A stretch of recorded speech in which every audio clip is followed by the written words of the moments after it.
While the minority parties celebrate a win for one of their own, Jama-ah's Thapelo Amad, many are asking, what will this mean for a city struggling with debt, deteriorating infrastructure and political instability, with the changes at the top frequent and oftentimes vitriolic? Let's talk now to Mayor Ahmed and find out what his promise is to the residents here in the city of Johannesburg. Good evening to you and welcome. Of course, it was a jovial and comradely atmosphere in the chambers yesterday. You're not just the first Muslim mayor, Mayor Ahmed, but also you are an imam, a leader in a Muslim party. How do you feel about this win, and what does it mean for how the minority parties can run with the big parties? Thank you so much. We are humbled as the minority bloc from the inception when we mobilized ourselves as smaller parties, because our voices were at the minimal. So we had to find means and innovative ways to form a bloc so that we can be a formidable force. So the city has had us. There was campaigns. So the city had us. This is why it was even easier for bigger parties to have confidence in us as the minorities to hold the fort while the city is in shambles, so that we do not collapse the city entirely. So you would have seen the press. There were some congratulations. There's been a lot of analysis that this can be a good thing for minority parties and how they play. Others have criticized the fact that it's a minority party with 2.5% of the vote here in Johannesburg. So, do you really have a mandate, so to speak? But that aside, one of the other criticisms, Mayor Ahmed, is that you're basically going to be a pawn in the hands of those who've sponsored. These are the bigger parties, the ANC and the EFF, who've sponsored essentially your rise to power here in the city. How do you respond to that? Thank you so much. So, one, we are a minority, of course, but remember that every party that is in a coalition constitutes a minority, because we are interdependable to each other. So, in as much as we are maybe very low on the threshold, however, there's a confidence that has been identified by the bigger parties to say, these are the people who are capable, there's a set of skills here, there's leadership skills here. I'm an imam, by the way, and I'm an imam in the Muslim society, not only in the party, but in the entire Muslim society as a theologian. So how are we going to hold the fort? We're not just proxies, right? So we are determined that it's a collective effort or a collaborative effort. As the parties, there isn't anyone who's a proxy of other people, or there isn't a party that is a proxy of other parties. I don't know where is that allegation sponsored from. So this is a genuine stamp of faith in your ability and in the party's ability to lead. There were processes that we undertook as parties, and in those processes, my name emerged. Right. So it was genuine. So do you think that you are going to be immune from motions of no confidence? I mean, these are deja vu moments for the residents of the city of Johannesburg. Motions of no confidence, people who don't stay in the role long. Are you going to see at least one full term to the end, do you think? I am mayor-elect.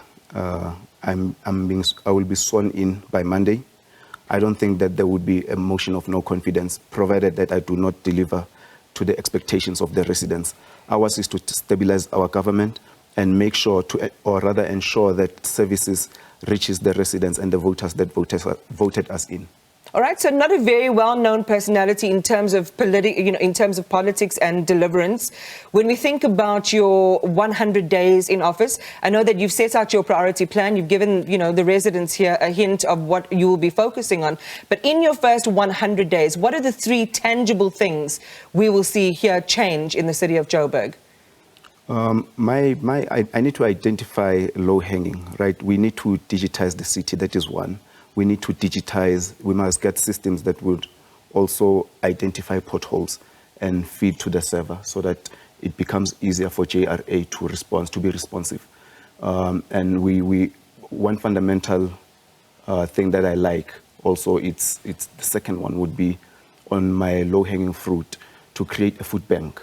That food bank would also assist on removing the vagrants from the roads, from the streets, street dwellers, and those who are begging on the intersections, because I think they contribute effectively in the crimes that are happening in our countries. in our country or in the city at large. So what we need to do, if we set aside a property, we house them into that property, we engage with stakeholders, community members, faith-based organizations, and frontline organizations, so that when we have that food bank, frontline organizations will be in the value chain to assist in distributing the food and giving those people facilities where they can be dignified. I think that's one fundamental issue that we need to look into as a society. But I want to urge to the community and the residents of Johannesburg, let's mobilize each other, let's get together. Today I was in a program in Lenesia, by the way, earlier. As I committed that I'll be I will be working today. So I went to that initiative. It's community members who've mobilized themselves.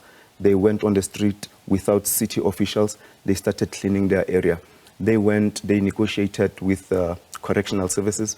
So correctional services has given them the HR, or the human capacity, those who are rehabilitating, to assist and spend their all right, so you're going to be a mayor who's on the ground, you're going to be a mayor who's visible. I just want to go back to the earlier point, that are you saying that you're going to clean up the city, just to paraphrase what you're saying, of vagrants and the homeless, and you're saying that they're part of the crime problem in the city? Correct. Yes, that's what I'm saying. So it's one of the fundamental priorities that I want to embark on within this 100 days. So that at least we could minimize the crimes that are happening. Remember, these people are not documented. We don't know who are they. You see people sleeping on bridges. We need to enforce bylaws. We need JMPD officers to clean them out of the streets in a dignified manner. We give them an alternative, a dignified space where we call upon organizations and private sector that can contribute towards that in assisting government. And so in so doing, we will be able to trap the criminalities that are happening particularly in the inner city. You'd see on your social media, when a person is just walking, there would be random people wrestling with this person, and then they take the phones, and so those are the fundamental issues that we need to be vocal about. All right. I mean, some would say, that work has to be done first to identify what the profile of different people who don't seem to have a place to go in Johannesburg are, before we can determine exactly who they are, and then make decisions around that. But I want to come to the legacy issue. I know Dr. Mpopalatse, when she was leaving, saying, we should never think about politics, we should think about what is practical and useful for the city. The DA had their plan. She was hoping that plan would continue to have life under a new leadership. What do you say about the legacy in the short time that the DA has left in the city, and whether you're going to be running with that or scrapping those entirely and starting afresh? The only legacy that I know that Dr. Palasi left is the collapse of the finances of the city of Johannesburg. That is the only legacy that I can register in my memory. I do not know of any legacy that she has left. However, I'll inherit the office. I'll go there, I'll get the documents, whichever document that is there, because it doesn't belong to her. It belongs to the residents. So if it is a legacy that is implementable for the residents, I am pro-service delivery. It is something that I can look into. And if it's something that has to be changed or contribute in terms of different inputs, we can use that prototype and deliver to the residents. The city faces an inordinate amount of debt in many areas, including, millions with regard to its fleet and so on. There are numerous mountains for you to climb to bring the city of Johannesburg back into good fiscal management. How are you going to do that? And who are you tasking to make sure that cleanup happens effectively and quickly? For the longest of time, the city doesn't have the city manager. Since the inception of the previous government, we did not have the city manager. We did not have the group CFO. We did not have the chief operating officer. Right. So you can't even get grants, even from Treasury, because there's an act that says the acting arrangement has to be within the period of 6 months. Over and above 6 months, Treasury is unable to give you the grants. So those are the gaps that we need to look into. We need to close those gaps and make sure that we have accounting officers. Those are the people that we need to hold accountable as councillors. And me as an executive mayor, I'm going to be held accountable by fellow councillors in council. So you're expected to announce your executive soon. We were talking off camera and saying it's not going to go ahead on Monday because I imagine there's a lot of horse trading or deal making behind the scenes around who will constitute that. But give us a sense of what is to come. We are discussing with political parties. There's a likelihood that when I'm sworn in, I'll be sworn in with my my team, 10 members of mayoral committee. Yeah, there's that discussion. There's a potential that by Monday we will conclude that discussion. Maybe tomorrow we'll announce, and then on Monday we'll then do the final swearing in. All right, and one of the other big things, Mayor Amad, is that you're urging the residents of the city of Johannesburg to pay their bills. How are you going to crack the whip? We need to deploy systems. We need to deploy systems. We digitize the city. That's what I said when I started. We digitize the city. I remember when I was MMC in planning, we launched a system where a person, or rather not a person, but a developer could go on a booth and submit their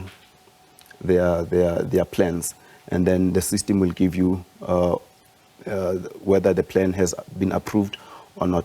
So it is critical for us to digitize, so much so that we need those systems to bill the residents, you know, because sometimes maybe what makes the resident to be reluctant, they need to go and stand on the queues. So if we have the kiosk where you can just walk in, and then we launch systems such as that, that can be achievable in 100 days. In 100 days. Yeah. Again, because our concern is that we often hear the institution of new plans with the new administration, which is going to cost a new amount of money or new allocation in terms of revenue to make these things, you know, to make these things come alive. And at the same time, we have very real everyday problems. We are watching video of people literally pulling out the cables from our streets and yanking them away. The truth is, people who are consuming from the system of the city of Johannesburg, they need to pay for those services. And companies wouldn't exist besides, or rather in the absence of them having revenue streams that is coming into the company. So if you make it easier and you make it agile for the residents, I believe in the residents. I know that they have a willingness to pay the city of Johannesburg. So that money will go to the coffers of the city and it will be redirected to other programs. All right, well, let's see what happens. Hopefully we have another conversation in the lead up to your 100 days, and we do an audit come the 100-day mark. Thank you very much for talking to us this evening. Our new mayor here in the city of Johannesburg, Thapelo Amad.